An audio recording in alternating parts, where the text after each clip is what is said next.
This is my country, my damn country. Give me my country, you can keep the rest. This is my country, my damn country. And it don't mean a thing if it don't pass the test. If you ain't never cheated or been cheated on, then take off your boots, you rhinestone fraud. Welcome to What's That Smell, a sometimes funny podcast about humans and their anxieties. I'm Pete Wright. And I'm Tommy Metz III. And every week, we each drag one of our deepest, darkest anxieties into the light to share it, learn about it, and hopefully laugh about it with all of you. This is, it's the last episode of the season. It's season 3, episode 12, 312, as they say in the biz. Yep, very, very fast. This went very fast. Much faster than I'm comfortable with. Now, you came to me a little while ago with an idea of what you would like to do for this particular finale episode, and I am very interested in hearing it now. Yeah, so the idea was, on my phone, I have a notes app where I keep, when I come across possible anxieties to talk about on the show, I write them down on my phone, and I have a pretty good list going. We're coming season 4, but I also have this little side list of, this is something that kind of bothers me, tickles my anxiety a little bit, but it's not meaty enough, gross, to actually form an entire episode around. It's just sort of a little hit list of little things that I think that I'm wondering if anyone can relate to or if it's just me.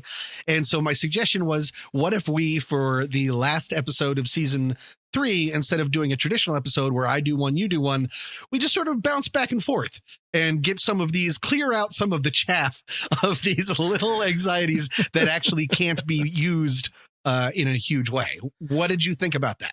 No, I did not know what to make of it when you first started talking to me about it, and because I didn't have as good or robust a list, and so I sat down and started thinking about them, and man, it did not take long for the cascading waterfall of anxieties, stupid things that I carry around in my head that I am super anxious about.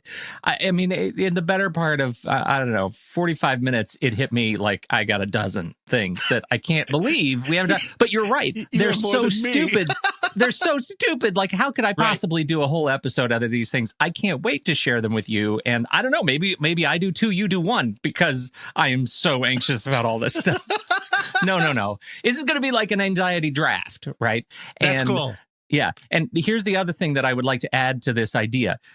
This is, as you know, a very important source of new product development ideas for the What's That Smell anxiety store. I want to make sure that we really use this show, this particular episode, for some real brainstorming. So if you have an idea that it doesn't matter if I'm in the middle of a sentence or you're in the middle of a sentence, I just want you to scream product at the top of your lungs. Oh, and that's the buzzer? Then we'll take a product break and talk about what we need to do. Yeah, let's just see how that works. We'll just kind of run with it. Yeah. I love it. And are we, because it's a draft, are we going to decide who has the best, worst anxiety at the end?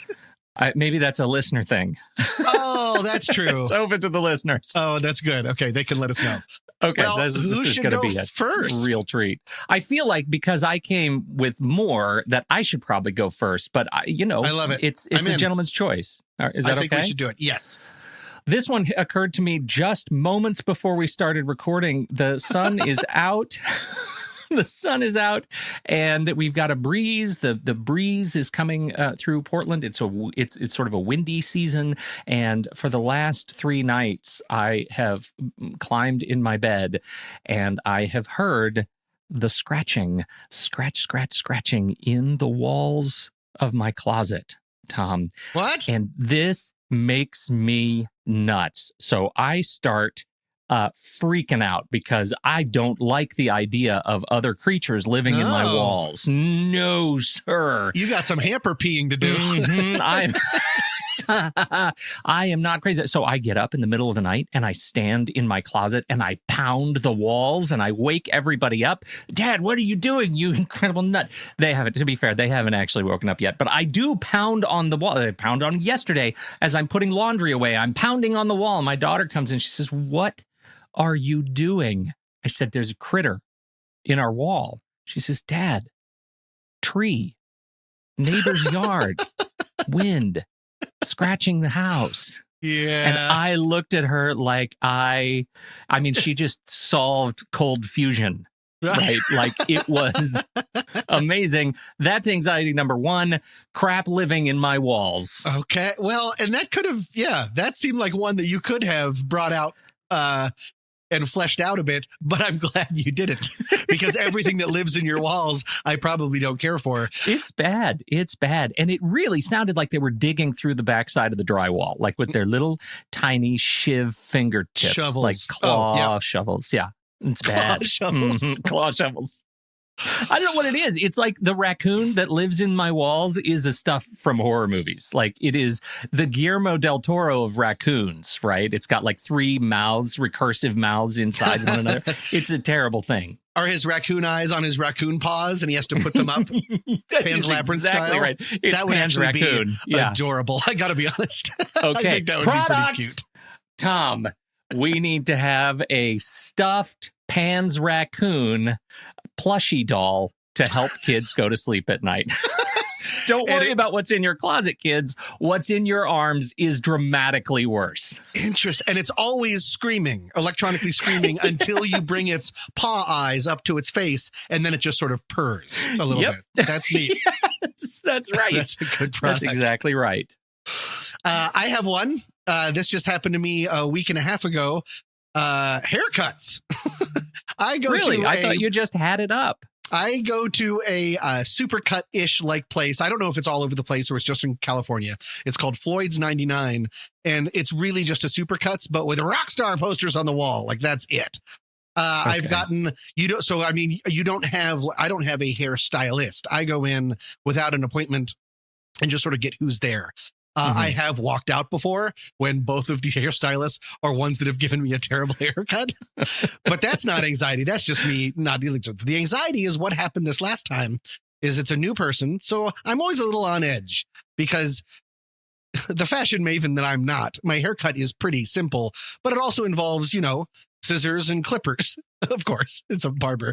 But you're a scissor clipper guy. I'm a scissor clipper guy, but those, you can't go back. If something sort of goes wrong, you just have to sort of cut around it, and that's your life for the next month or something. And she did this thing that they start to do where I'm facing the mirror and we're sort of chatting. And then she goes, actually, I just have to turn you a little bit. And we just turn the chair. And now I can't see myself in the mirror. I'm staring at someone else. And if I sort of if I start to turn my head towards the mirror, she goes, oh, no, and straightens me out. And then it's just a clip-a-thon and the scissors are going. I can feel hair going, but I can't see what's going on. And all I can sense is when I said a 5 on the back and sides, she was like, like 5 millimeters or something. Like she has some weird different clipper and all my hair is going away and I can't tell. And I'm so conflict averse. I don't just say, hey, that's dumb. Can you turn me back so I can see what you're doing and not have it be this big hairy Christmas present at the very end that's a surprise the whole time. And that has happened more than once. And it gives me anxiety and then usually a flood of relief when we go back. Yeah. Once 2 haircuts ago, she turned me back, a different person, but turned me back. And I said, oh, we're not going any shorter than that. That was the first thing that just like without thinking flushed out of my mouth because she had gone high and tight. I looked like a student council president that lost. I don't even know what that means, but like it wasn't working. So I was the cast member of The West Wing that everybody hated. Yeah, right. So that's one that I just have to deal with his haircuts. And I know the answer is just speak up if she forgets to turn me back, or he just be like, hey, I'd love to see what you're doing. Or I'd love to see your pretty face. Ugh, why would I say that? I'm not going to say that. Now I have anxiety about that. Love to see your pretty face. I'm that guy again from The West Wing. You're still talking. Okay, I'm done. No, keep it up. This is great. So haircuts and the lack of reflection. Oh, I love it. Okay. For me, here's number 2. How about this? I live in a rainy town. Portland, right? We do get I know you don't know much about that, but it's like this moisture that falls from the sky and it can obscure your driving, your vision when you're driving. And whenever it starts to rain, harder than low intermittent, and I have to turn up the windshield wipers, I get very anxious because my vision of what is about to happen is the thin like connection of rubber that connects the like wiper part, the part that's in contact with the windshield wiper. Yeah. It's like there's this rail of rubber, and that part that slides into the windshield wiper metal mechanism is so frail in my head that it's just going to rip apart when I go to high speed. Yep. And then I won't be able to see while I'm driving. And also, the windshield wiper will now be metal on glass, which is too much like a heist movie. And I feel like in the pouring rain, I'm driving, I can't see, and my own windshield wipers are trying to break into my car. And that it's going to end in a horrible accident. I think about this every time. Every time it starts all raining. the time. Is it getting worse as you continue aging? That sounds like something that will get worse. Yeah, no, I mean, how much worse can it get than what I just described, Tom? I guess you're already sort of in the red. I'm in it. Yeah. Product. But first, before I say product, I just want to say that is legitimately something that happens in Los Angeles. If it's the summer, because no one ever uses their windshield wipers because we don't need to. But if we get a summer rain, this literally happens. Your windshield wipers have like withered away and kind of like melted. Because they like dried out. Yeah, so you turn them on and they just shred. One swipe, shred, and then it's exactly what you're thinking. And you're like, well, there goes my week. Well, I guess it's not that hard probably to explain them, or replace them. But so that's a problem. So here's my product idea then. Excellent. Do it. The most important thing you need is to stop that metal on glass thing, because that could really hurt your vision. So I think there should be a button that you press where instead of that rubber, it all turns to diamonds and then just immediately cuts through your entire windshield so that you can see better. I mean, the rain's in your face, so that's a problem, and you're all wet and you're having to wipe your eyes constantly. But that glass barrier that's causing the problem, gone in a heartbeat. Totally. Unrelated, your car, it now becomes an incredible target for theft because with these, what's that smell, emergency diamond blades, because you're going to want the diamonds. Right. But your car's going to look like such a piece of crap that no one's going to assume that there's diamonds there. You can't even afford a windshield, you creep. So instead, everyone's going to pass you up. So I think it's a win-win. Huge win. All right. What's your number two? All right. What do I want to do next? Okay. Surprise parties. Now, I like surprise parties. The thing that makes me nervous about surprise parties, well, hold on. If you think that I would have anxiety about surprise parties, what would it be? Well, just being with other people, right? Like just going in and like having to be a social person. No, not me. I'm a very social person. I like that stuff. Well, assuming that I know people there. Well, yeah, okay. I guess by its nature, if somebody's throwing you a surprise party, the surprise isn't. I don't know anyone at the party, and I wasn't invited. Surprise party for you, and I brought you a wrapped box of spiders. Yeah, surprise. It's the game of surprise parties. Yeah. They're all actors. Exactly. Surprise! I just committed a felony. Oh my God! We need to start this company. Yeah, it's a surprise party company that only. Where you'll never know anybody who shows up. It is all the excitement of the surprise party and none of the pressure of having to remember anybody's names. You're welcome. Interesting. And they know all about you. Exactly. But like all the terrible stuff. Like secrets. Weird secrets that you haven't told anyone. That's interesting. Okay. Yeah. I think that'll be a terrible seller. The thing that really I get so freaked out for some reason about if it's not for me, if I'm waiting there with a group of people and like okay, now they're leaving the restaurant. Okay, they just pulled in. It might not be anxiety. It might just be too exciting, but I almost can't take it. It's like that Saturday Night Live character that Kristen Wiig used to play. Like I want to run outside and be like, because I want the surprise part to be over so desperately. Maybe because I'm afraid I'm going to somehow wreck it. But then there's a two side because I also know what's about to come. Mm-hmm. And this happens in almost every surprise party I've ever been to until I came up, I believe, with a solution. Yes, I'm calling myself out giving myself a tap of the hat. That's not a phrase. Okay.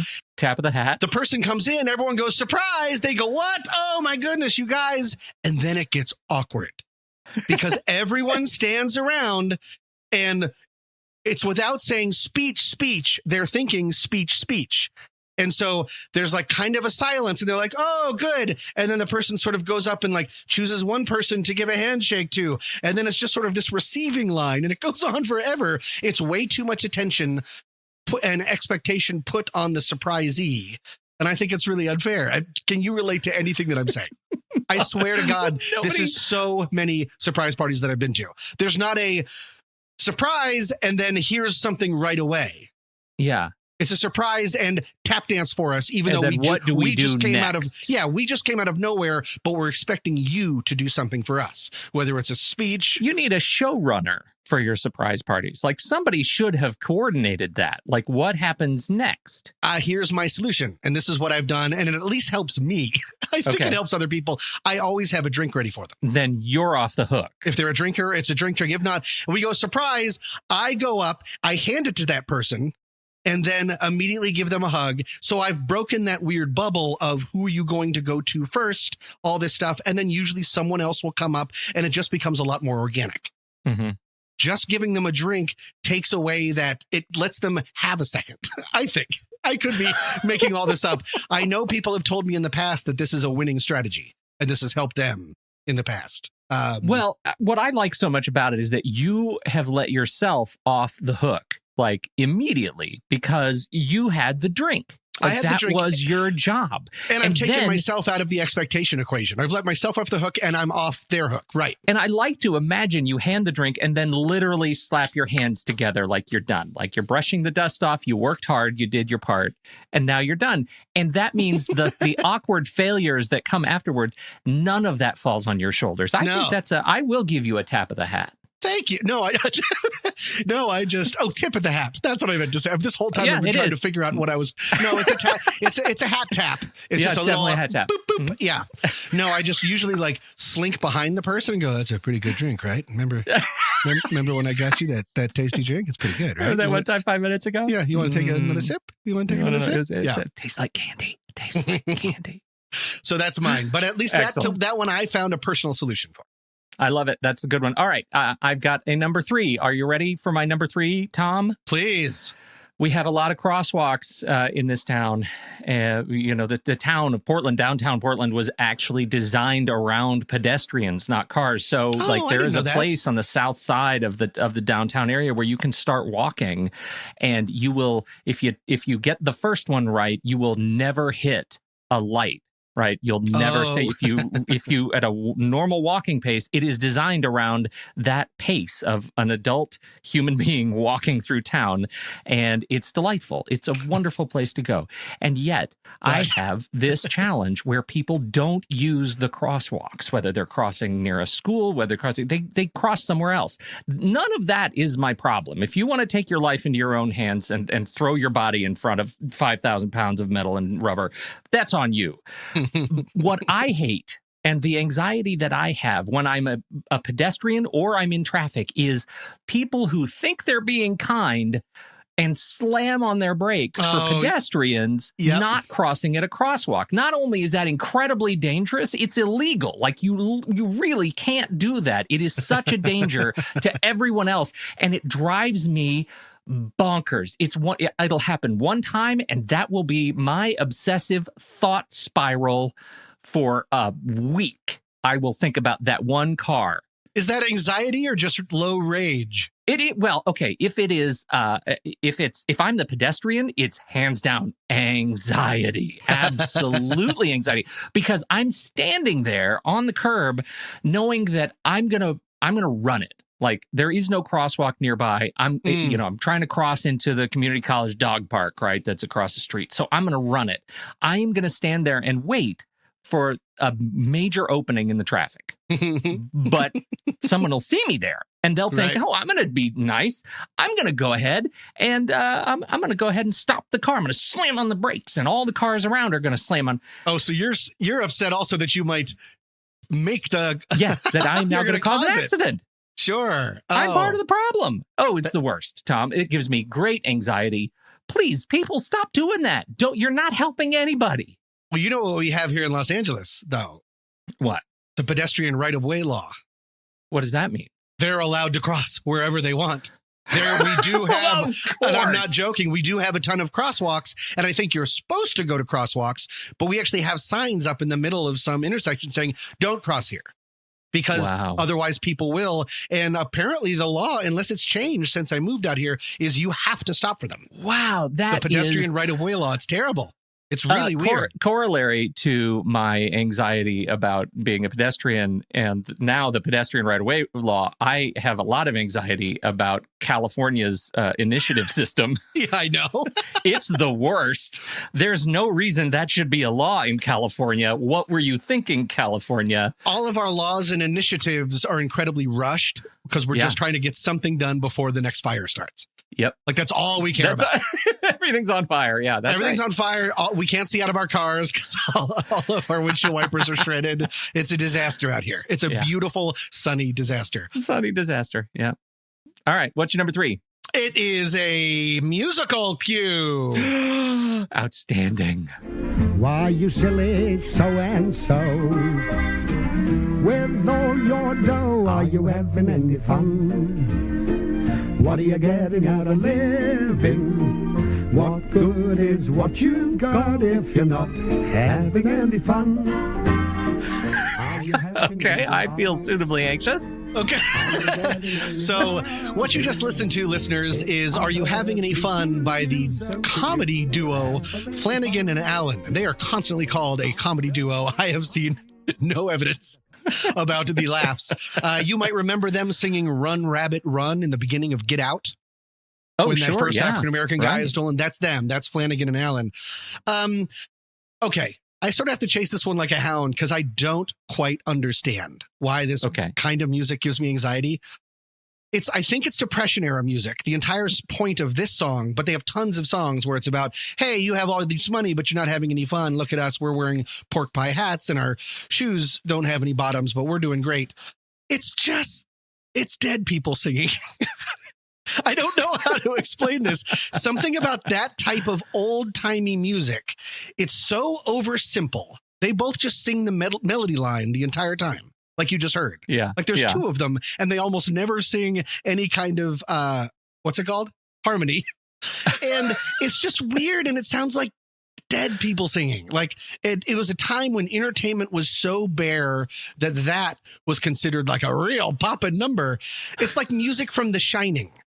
Like everyone that's singing is gone, and it's like such a bygone era. But am I saying that I can't listen to any music from people that are gone? No, I still listen to George Michael and Prince all the time. There's something about old time, and sometimes like showgirl music, like doo-wop, doo-wop, doo-wop. It just freaks me out, and I'm not sure. That to me is haunted house music, not like hardcore metal, which is what they always play in like haunted houses that you go through. But I know your kind of horror, like especially the first thing you say is you mentioned Get Out and then The Shining, and both of these movies like lean in heavily on co-opting this style of music and turning it into something that's supposed to scare you. And it works so well for me. Do you have any insight? Because I don't even know how to look this up. Old music scary? Like I have no idea. I don't. I mean, I don't right off the top of my head. Like, it just feels to me like you've been, I don't want to say brainwashed, but I do remember that time you started talking about how you like to sit in the basement and scare the crap out of yourself when you were a kid. So at least I'm saying the door's open to that possibility, right? Like it feels to me like that. I think it's so interesting because this was designed, I guess, as kind of gallows humor comedy, right? I mean, these kinds of songs, my understanding is they were part of the entertainment landscape because of what you just described. Like, life sucks, and we're trying to find a way to smile, and and this is what we've got. We don't have time to make our music that complex. We don't understand what that looks like, and also, we're all food for worms any day now. So, are you having any fun? Maybe that's it. I mean, there's a zillion acts like this from different time periods that evoke this feeling for me. But I picked these guys because And all their songs are the same song. Mhm. We're going to put up the washing on the washing line. What? None of those things are things anymore. And you're both singing the melody. That's another one of their hits. No, I started to listen to their best of album, which you can find on Spotify, while I was walking Foster. And then like 6 songs in, I was like, oh, this is dread. That's what I'm feeling. I'm not worried that I'm walking too slow or I'm going to be late. I'm just feeling some existential dread because I'm not having any fun. That's it. You're left out. Yeah. So, okay. Well, yeah, it doesn't sound like you can relate to that necessarily, but I do think that your idea of where some of that existential feeling comes from is right. Because the first thing I said also was it's dead people singing. Yeah, no, and that's a natural sort of instinct that it is an instinctive response for you, I think, is telling. Yeah. And I think it's not what I maybe meant to say is it's not just dead people talking. It's a dead style. No one's making music like that. Like the most that they can hope for is an "Oh Brother, Where Art Thou" kind of like, you know what's fun? Folk music kind of a thing. Yep. No one's going to do that with Flanagan. But like none of this is appropriate. This doesn't really have anywhere to live except for, I assume, nursing homes. Mm-hmm. So there's something also a little creepy about that. All right. Well, that got a little darker than I was looking for. Yeah, I'm surprised you took us down the dark road, but I like it. I like what you bring. So Flanagan and Allen, everyone, enjoy it. Speaking of having fun, do you ever go to an aquarium? Yes, I have been. Tell me your experience of an aquarium. My mom is a real aquarium head. She loves them for some reason. And so we always we've been to the one there's a big one out here. We've been to the one in Long Beach. We've been to the really good one in Florida. It's nice. Yeah. Okay. That's good. I don't get the same bad feeling that I do about zoos. I feel like that could take us in a new direction. But first, let me tell you about my bad feeling about aquariums. Oh, okay. I go to aquariums, and you know how you go underground and you see the giant wall of glass? Oh, yeah. Deep in my heart of hearts, Tom. Yeah. I don't believe in that glass. Yeah. I really do. And that's so weird. I mean, I have no problem with that. I like it because it's cool and it's always a little bit darker. Yeah, it should, by all rights, it should be soothing. And then, you know, I always go in. I used to go all the time to the aquarium with the kids. And the Portland Zoo has nice, you know, they've got little underwater exhibits for the seals and stuff.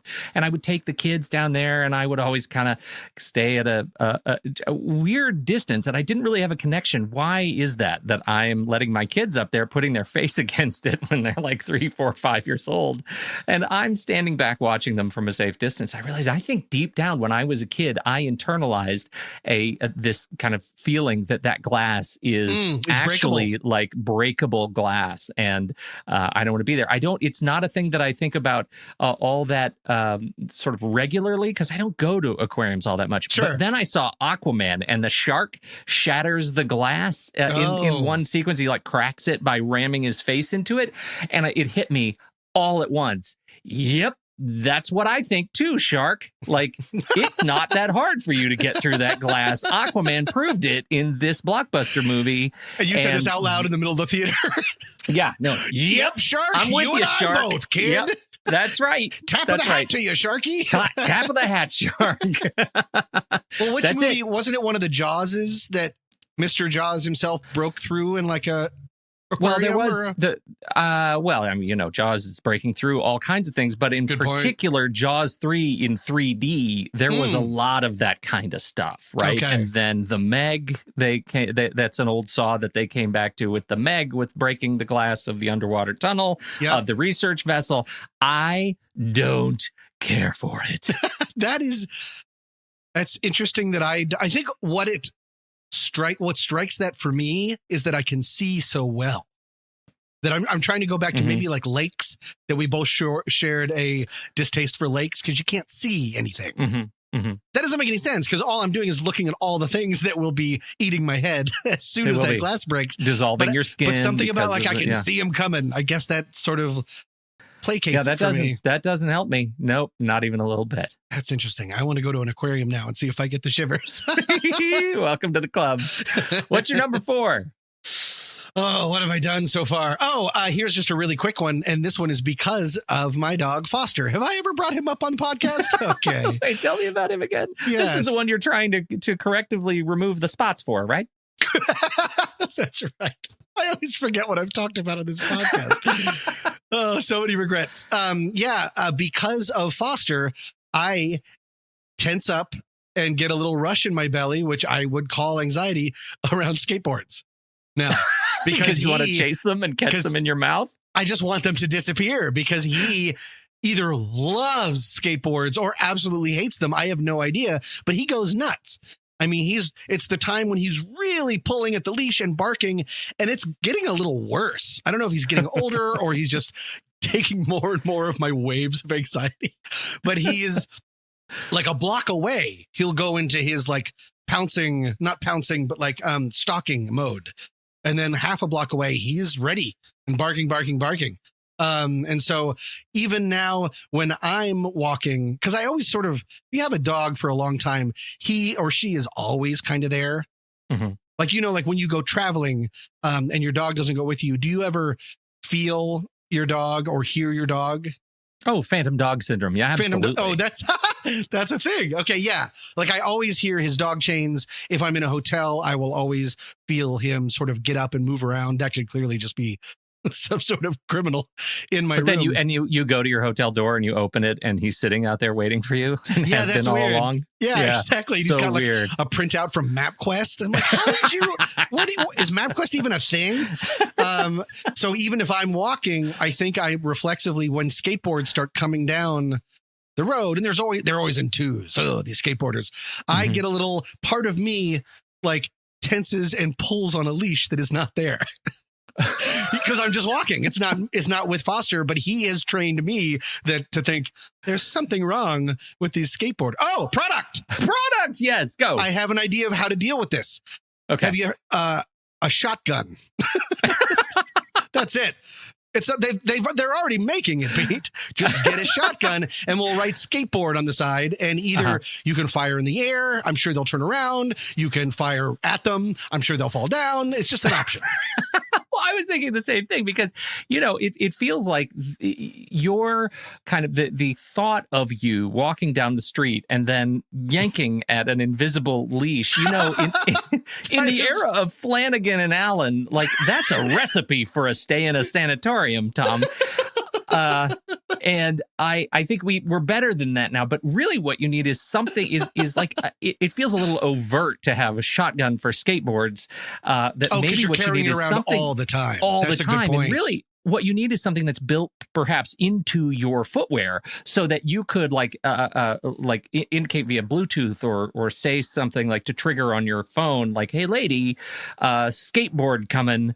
And it would eject like grease out of your shoe, like Spy laterally. Yes, I mean, no, like that's exactly right. No, yeah, and that would be a Spy Hunter. disincentive because with that kind of negative reinforcement, the skateboarders will never know when the next guy with the what's that smell patented greasy shoes are going to walk down. So they're going to be careful around other people, and they have their skate parks, so let them have it.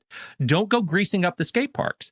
But when they're walking down the sidewalk, I think the what's that smell patented greasy shoes is the way to go. I love it, and the name is inspired. Yeah. Like, I'm already not a huge fan of what's that smell, and then you put in the word greasy, and I'm like, I'm all in. Let's really do a deep dive into things that make me shiver a little bit. That's great. Excellent. We're on the right track. All right. Do I get my number 5? Absolutely. Oh, this is a tough one because I've got plenty. I want to really make this last one something that people can relate to. And so I think I'm going to go with the 3 dots, Tom. It's going to be the 3 dots. Do you know the 3 dots? I absolutely do not. You're typing on your phone in the Messages app, and you send that message, and then the 3 dots happen. The person that you are typing to is typing, and the 3 dots is there. And then it disappears. And in the time that the 3 dots is there, it might come, it might disappear. You know that someone is typing and they can't figure out how to respond to you. And you start thinking, what have I done? What have I done There's wrong? no way to take back that text. There's no undo on the text that's already sent. What are they? Is she divorcing me? Does she want me to make dinner? Does she want me to pick up a new leash because she used one on the skateboarders? I don't know. What is going to come at the other end of the three dots? And I will persevere. It's like time slows down during the three dots. Time slows and it does not, like, I always overinflate what the three dots is going to be. I hate the three dots. I wish that they'd never invented the three dots. I would feel much better about myself and the world around me if I just didn't know if you're typing. I don't care. I don't want a typing indicator. I sent you a message and I put my phone away. But with the three dots in existence, Tom, the three dots is there. Just look at it. I have to sit and stare at it. And that is just how I'm wired. I can't stand it. Three dots. That's a really good one. Have you tried like saying like dot dot dot dot dot dot, like doing a dot dot dot, like in time with them, just something soothing? Because isn't that soothing, listeners? It's like a meditation. Dot, dot, dot, dot, dot, dot, I wonder what Flanagan and Allen would have done if they had to write a song about it. Let's just go there. Are you waiting for a text? Are you waiting for a text? They're probably judging you. That's it. That's a little one for my number 5. What's That's yours? a great one. I have one more, Pete, and it's very specific and probably very unrelatable. Good finale, right? Excellent. This drives me nuts. I get a pit in my stomach. There have been times when I've had to look away. This is in movies where, it's very specific, where a major character loses it, is filled with anguish and anger. Anguish and anger, and starts destroying his or her own room or house or his or her own stuff. Now, if they're trashing something that they hated, like if what they're wrecking is the thing that gave them the pain, that's great. That's cathartic. I totally get it. The only thing I can think of right now is like, I can think of a temper tantrum in Young Frankenstein and a temper tantrum in Office Space when he destroys the printer, the copy machine. See, those are good examples. Is that what you mean? Okay, those are good examples. That's cathartic because that copy machine PC load letter is the most aggravating thing in the entire world. This is, they're feeling so much anguish or despair that like, they have like a bunch of models that they've made and they just start ripping them apart and tearing them up. Like things that has no meaning anymore. Right. Or ripping down all their posters that they put up along their wall at one point that they really loved. I hate that so much. It drives me insane because, I mean, the simple idea is, of course, they're going to regret that. Yes. That's not really helping. And they're just hurting their already anguished position even more. And I was thinking about it before we started recording, and I think it might remind me of some tantrums that I regrettably threw as a child. And I'm getting like a little bit getting somewhere. I'm getting a little bit of a self-memory of them. There was once, I'm very bad at forgiving myself. This happened when I would be like nothing years old, like 3, 4, 5, I don't know, very young. Probably like 21, and I'm just like so embarrassed. My parents were having a party and I was hanging out with the adults, and then they understandably said, because they're parents, they're like, it's dark, you young jerk, go. They didn't call me a jerk. Go up to your room and go to bed. And I was like, no, I don't want to miss out. Classic kid stuff. They don't want to miss out on things, even though everyone's just talking about equity and stuff.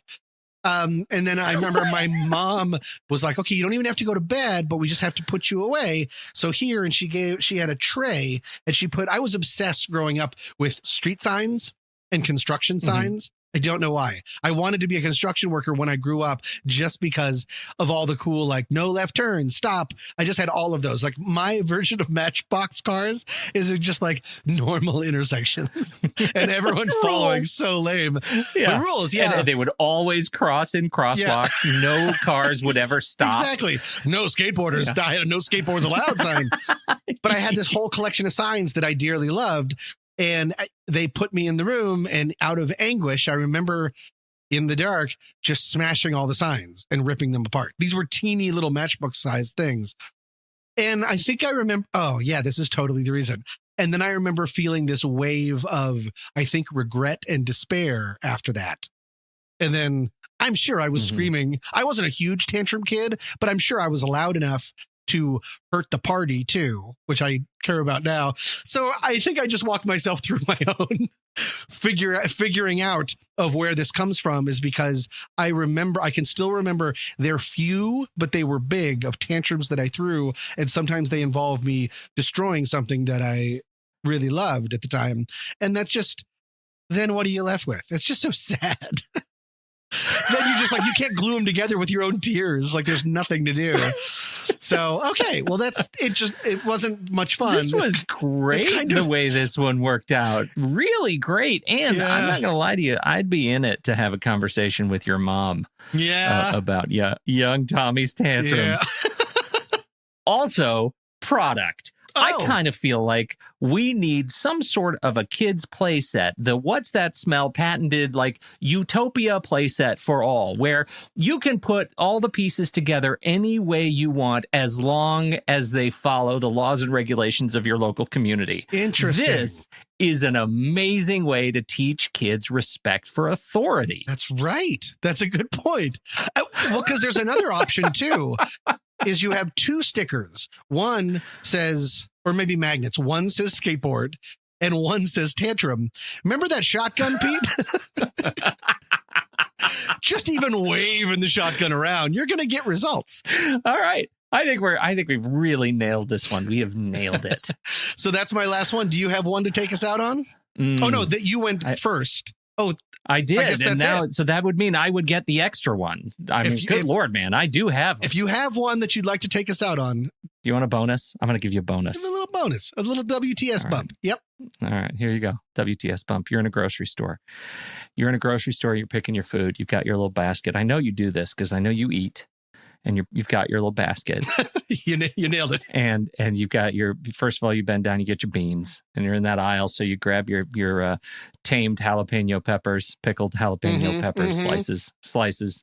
And then you walk around, you grab your rice-a-roni, and you might be moving over to the vegetables section to grab your tomatoes.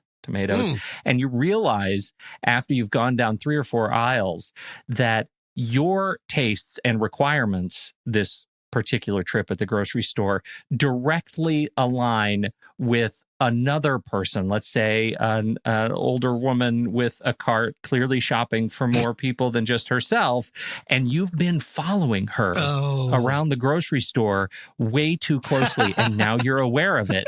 And no matter what you do, you eat the same stuff, and you are following this person all the way around, and you think, I know that when I bend down for my, my mint Milano Pepperidge Farm cookies, of course she's not going to need her mint Milanos. What are the odds of after all of this, I'm following way too close to this person that we're going to go to the same cookie? You go to the same cookie thing, right? That happens to me more often than I care to admit.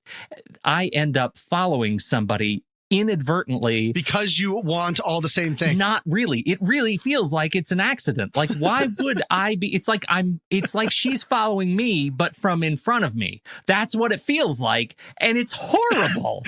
There's a word for that: leading. We already have that word taken care of, but I get it.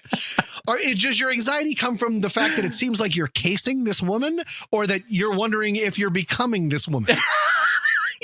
It was the casing thing, but now I think it's the other one too. Like you're seeing your future as an older woman. There's nothing wrong with that, but it's a little jarring. Who's eating mint Milano cookies and jalapenos, and somehow that's become normal. Just jalapeno on cookies. The snack for no one. I'm crawling like a moth through the neon lights. I need a bucket of beer and someone to fight. Don't call yourself country if your music is shitty, or this Carolina boy will take you down to Fifth City. Thank you all so much for joining us for this season of What's That Smell. Today's tune is My Country by Ben Bostic. Thank you, Ben. You sound like kind of a weirdo, but I love that song. Yes, there is no next week, you guys, because, of course, we are off for the summer. When-ish do you think we'll be coming back, Pete? No firm dates, but how much of a break do you think we're taking? We are. I think we're coming back. I don't think we've ever talked about it, but you want to do another season, right? You want to do another season with this? I would love to do another season, yes. And most importantly, our dozen listeners are desperate for us to do another season, because season 4, that's when it all takes off. It really starts to gel. I think we're going to be back around August. No firm dates, but sometime mid to late August. That's rough. We got vacations. There's probably a coup to take part of somewhere in the world. Yep. We really have to start developing 6 to 7 more anxieties each. We're always just on the cusp. Don't forget products. That's right. What's that smell? Patented merch. That's right. Oh, we're still in talks with the Sky Mall people. They've just got a ton. They've got a whole printing press waiting. So we're going to get on that. That's right. The catalogs are coming. Thank you guys so much, especially to the listeners that have submitted. We really, really appreciate it. If you've already submitted and you come up with another one, of course, the email address will be open the entire time we're gone. So feel free to submit at, I'm just going to do it, something stinky at whatsthatsmell.net. Again, something stinky at whatsthatsmell.net. Did you hear the regret in my voice? There wasn't any. I'm owning it. I've come a long way. I've come a long way. Thank you again, everybody, so much for going on this journey with us. We will see you very soon. And until then, I'm Tommy Mess III. And I'm Pete Wright. And we'll catch you next season right here on What's That Smell? If you ain't good in country, then get out of the kitchen of a country like Hank 1, 2, and 3. Drop it like peaches from the family tree. Country like women, whiskey and wheels. Yeah, I know in this country cause I know how it feels. Country like Willie, country like Willie, country like lightning in a hillbilly. This is my country, my damn country. Give me my country, you can keep the rest. This is my country, my damn country. And it don't mean a thing if it don't pass the test. If you can't sing along to Tearing My Bear, then don't forget your coat and get the fuck out of here.